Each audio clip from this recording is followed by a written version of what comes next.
Halo, kami dari kelompok 10, kelas A, program studi geografi angkatan 2022, Fakultas Ilmu Sosial dan Ilmu Politik Universitas Lamu Mangkurat, Banjarmasin.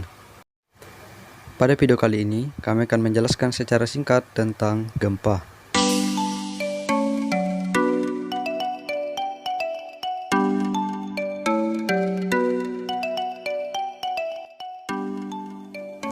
Apa itu gempa? Gempa bumi adalah getaran yang terjadi di permukaan bumi akibat pelepasan energi dari dalam secara tiba-tiba yang menciptakan gelombang seismik. Gempa bumi biasa disebabkan oleh pergerakan kerak bumi atau lempeng bumi. Gempa bumi diukur dengan menggunakan alat seismometer. Gempa bumi terbesar dalam sejarah besarnya telah lebih dari 9, meskipun tidak ada batasan besarnya. Gempa bumi besar terakhir besarnya 9,0 atau lebih besar dari 9,0 magnitudo di Jepang pada tahun 2011. Dan itu adalah gempa besar terbesar sejak pencatatan dimulai. Jenis-jenis gempa. Gempa terbagi menjadi 3 jenis, yaitu vulkanik, tektonik, dan runtuhan. Gempa vulkanik terjadi akibat adanya aktivitas magma yang biasa terjadi sebelum gunung api meletus.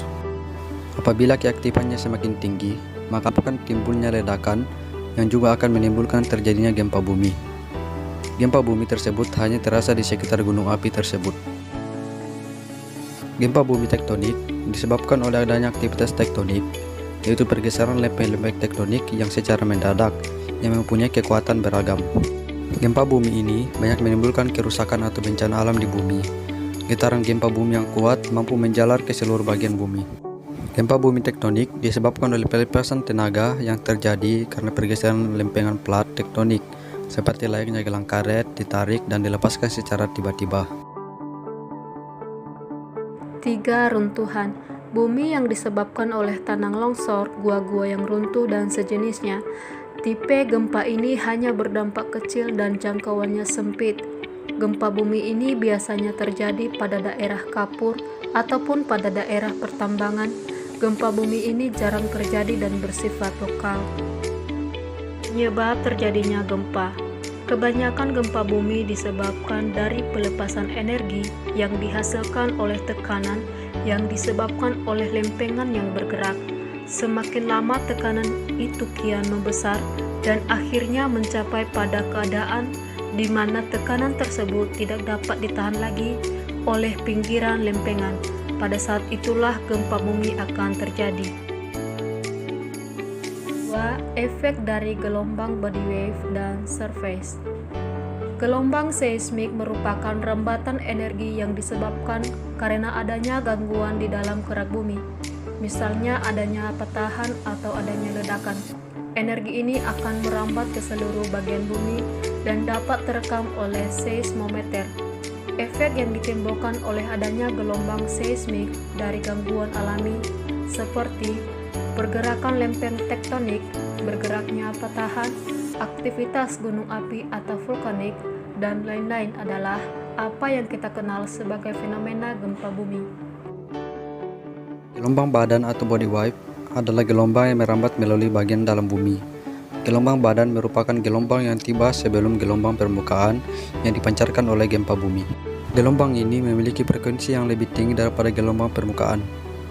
Gelombang badan dibedakan menjadi 2, yaitu gelombang primer dan gelombang sekunder. Gelombang primer merupakan gelombang longitudinal, di mana arah pergerakan partikel akan searah dengan arah lambat gelombang.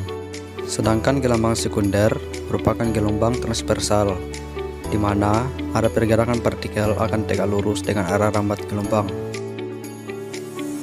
Gelombang permukaan merupakan gelombang yang merambat hanya melalui kerak bumi. Gelombang ini memiliki frekuensi yang lebih rendah dibandingkan gelombang badan. Gelombang permukaan dibedakan menjadi 2, yaitu gelombang lob dan gelombang relik. Gelombang lob adalah gelombang geser yang terpolarisasi secara horizontal yang tidak menghasilkan perpindahan vertikal. Gelombang lob terbentuk karena interferensi konstruktif dari pantulan-pantulan gelombang seismik pada permukaan bebas. Sedangkan gelombang relik adalah gelombang yang lintas gerak partikelnya menyerupai elips, dihasilkan oleh gelombang primer dan gelombang sekunder yang berinteraksi pada permukaan bebas dan merambat sejajar dengan permukaan tersebut. Gelombang low lebih cepat daripada gelombang relik dan lebih dahulu sampai pada seismograf. Proses terjadinya tsunami dan likuifaksi berdasarkan body wave dan surface wave disebabkan oleh 3 hal, yaitu kecepatan gelombang laut, letusan gunung berapi, dan tanah longsor. Kecepatan gelombang laut. Kecepatan gelombang tsunami bergantung pada kedalaman laut. Misalnya laut dengan kedalaman 7.000 meter, kecepatannya bisa mencapai 942,9 km per jam. Kecepatan ini hampir sama dengan kecepatan pesawat jet.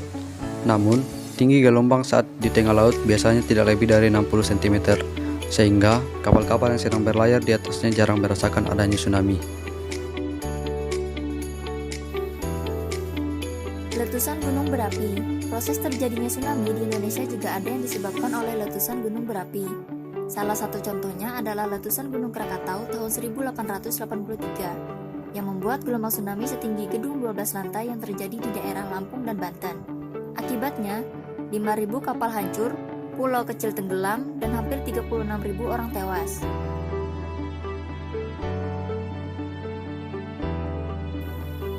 Tanah longsor. Misalnya, saat longsoran es dan batuan jatuh ke Teluk Lituya di Alaska tahun 1958 hingga menyebabkan tsunami. Tinggi gelombang saat itu mencapai 350 hingga 500 meter dan melanda lereng-lereng gunung, pepohonan, dan semak belukar. Tsunami tersebut menewaskan 2 orang pemancing ikan. 4. Pergerakan proses tektonik lempeng di Indonesia dan hubungkan dengan gempa. Indonesia merupakan daerah rawan gempa bumi karena dilalui oleh jalur pertemuan 3 lempeng tektonik, Eurasia, Indo-Australia, dan Pasifik. Lempeng Indo-Australia bergerak relatif ke arah utara dan menyusup ke dalam lempeng Eurasia, sementara lempeng Pasifik bergerak relatif ke arah barat.